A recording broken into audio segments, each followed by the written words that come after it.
जब 2014 में आपने मुझे देश की सेवा का अवसर दिया, तब पहले की स्थिति को बदलने के लिए हमारी सरकार ने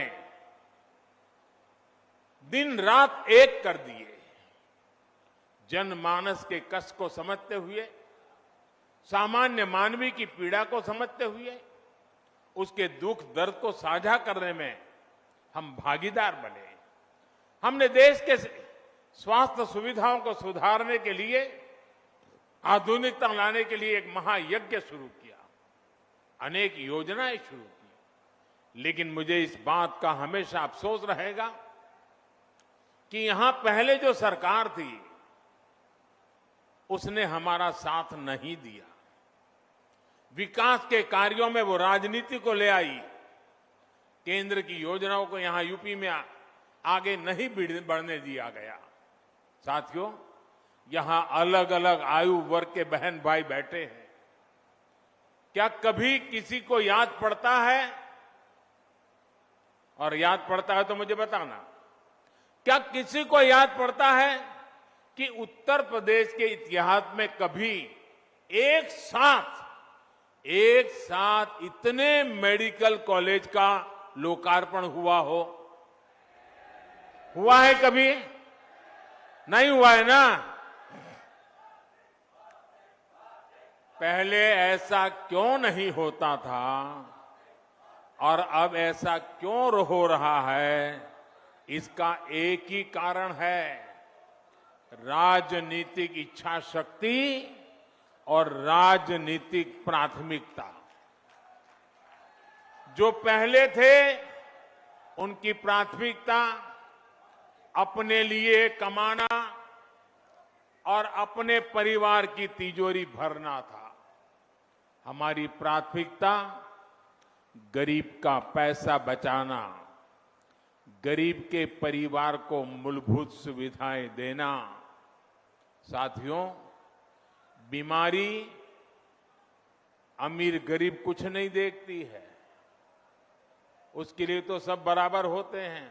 और इसलिए इन सुविधाओं का जितना लाभ गरीब को होता है, उतना ही लाभ मध्यम वर्ग के परिवारों को भी होता है। साथियों, 7 साल पहले जो दिल्ली में सरकार थी और 4 साल पहले जो यहां यूपी में सरकार थी, वो पूर्वांचल में क्या करते थे? जो पहले सरकार में थे वो वोट के लिए नहीं, डिस्पेंसरी की कहीं छोटे छोटे अस्पताल की घोषणा करके बैठ जाते थे। लोग भी उम्मीद लगाए रहते थे, लेकिन सालों साल तक या तो बिल्डिंग ही नहीं बनती थी, बिल्डिंग होती थी तो मशीन नहीं होती थी, दोनों हो गई तो डॉक्टर और दूसरा स्टाफ नहीं होता था। ऊपर से गरीबों के हजारों करोड़ रुपए लूटने वाली भ्रष्टाचार की साइकिल, ये भ्रष्टाचार की साइकिल 24 घंटे अलग से चलती रहती थी। दवाई में भ्रष्टाचार, एम्बुलेंस में भ्रष्टाचार, नियुक्ति में भ्रष्टाचार, ट्रांसफर पोस्टिंग में भ्रष्टाचार। इस पूरे खेल में यूपी में कुछ परिवारवादियों का तो खूब भला हुआ। भ्रष्टाचार की साइकिल तो खूब चली, लेकिन उसमें पूर्वांचल और यूपी का सामान्य परिवार पिसता चला गया। सही ही कहा जाता है, जाके पावन फटी बिवाई, जाके पावन फटी बिवाई, वो क्या जाने पीर पर आई। साथियों, बीते वर्षों में डबल इंजन की सरकार ने हर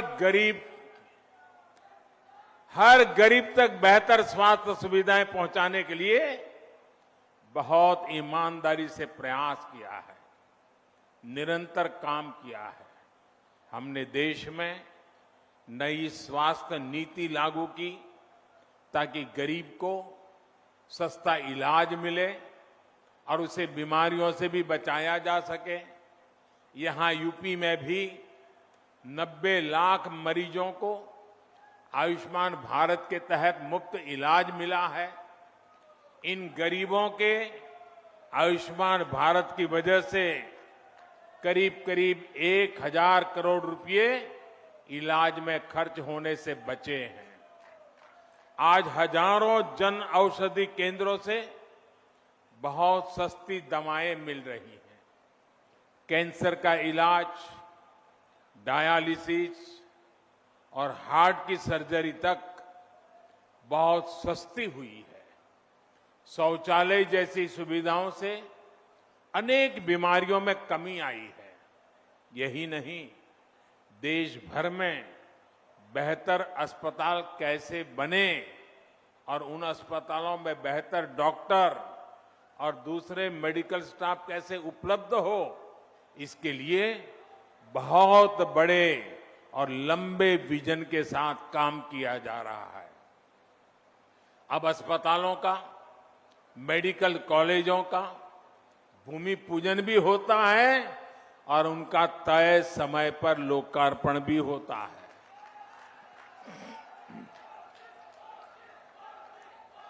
योगी जी की सरकार से पहले जो सरकार थी, उसने अपने कार्यकाल में यूपी में सिर्फ 6 मेडिकल कॉलेज बनवाए थे।